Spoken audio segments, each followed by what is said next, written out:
Selamat pagi saudara dimanapun Anda berada, kembali lagi bersama saya Dwi Agustiawan. Pastinya kita di sini akan belajar tentang pendekatan pembelajaran bahasa Indonesia.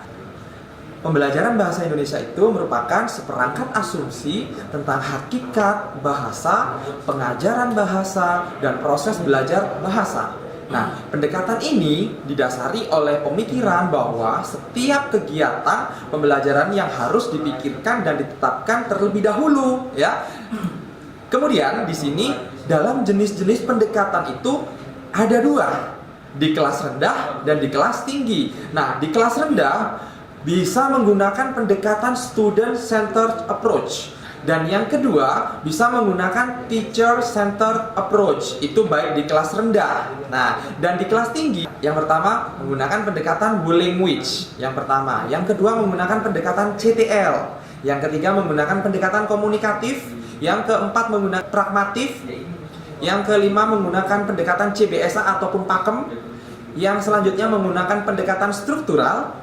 Yang kelima menggunakan pendekatan thematic scientific approach, di mana pendekatan thematic scientific approach itu menguatkan di mana ada 5M. Yang pertama kalian tahu, 5M yang pertama ini adalah mengamati, kemudian menanya, yang ketiga ada mengkomunikasikan, ya kan? Yang keempat ada mencoba, yang kelima ada menalar.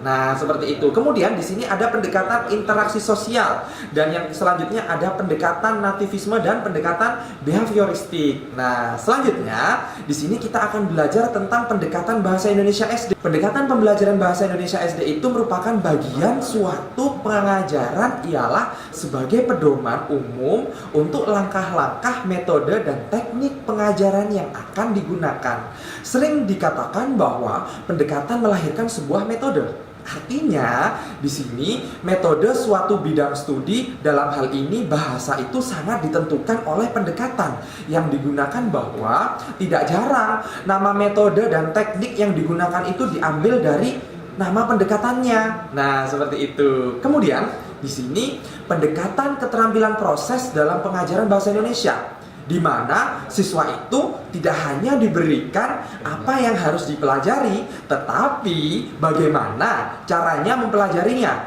dan berfungsi sebagai alat menemukan dan mengembangkan konsep.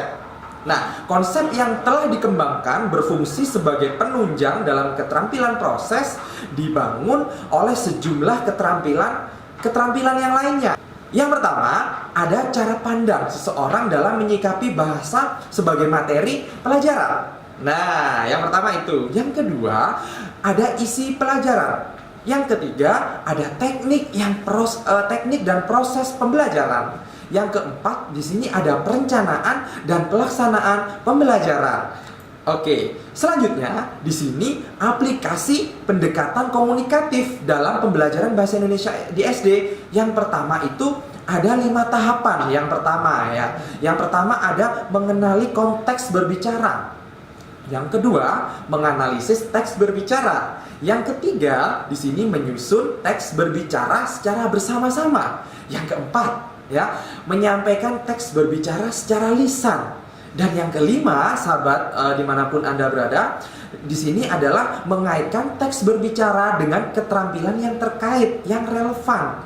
Nah, seperti itu. Kemudian di sini setelah kita menjelaskan mengenai aplikasi, kemudian di sini apa sih muatan materi pembelajaran bahasa Indonesia itu dalam pendekatan komunikatif? Nah, bisa kita ambil satu contoh adalah materi tentang sastra anak. Kalian tahu materi tentang sastra anak itu seperti apa? Contohnya ada di sini. Yang pertama, kita lihat ada dongeng, ada drama anak, ada puisi. Yang ketiga, yang kemudian ada cerpen juga. Nah, semua itu merupakan bagian dari 4 aspek keterampilan berbahasa. Dalam keterampilan tersebut dituntut siswa itu harus menguasai 4 aspek keterampilannya. Karena pada keterampilan berbahasa itu terdiri atas keterampilan berbahasa lisan, keterampilan berbahasa tertulis. Keterampilan berbahasa lisan itu merupakan keterampilan yang dapat dipelajari dan dilatih kepada siswa di sekolah ataupun di lingkungan kelas. Cakupannya bahasanya itu meliputi hubungan keterampilan menyimak dan keterampilan berbicara. Strategi pembelajaran bahasa lisan dan menerapkannya melalui kegiatan bercerita dengan dramatisasi secara kreatif. Nah, seperti itu ya buat Anda semuanya di sini. Nah, contoh dalam pendekatan komunikatif dengan pemanfaatan media boneka tangan adalah seperti berikut contohnya. Nah, disitulah pemanfaatan pendekatan komunikatif dengan mengaitkan media boneka tangan itu sebagai aspek keterampilan melatih kemampuan anak dalam berbicara dengan bercerita dalam dongeng. Oke, cukup sekian belajar kita di pagi hari ini. Semoga materi apa yang kalian dapatkan semoga bermanfaat buat kalian semuanya. Tetap semangat, jangan lupa jaga kesehatan selama masa COVID-19 ini. Kesehatan itu penting sekali buat kalian semuanya ya.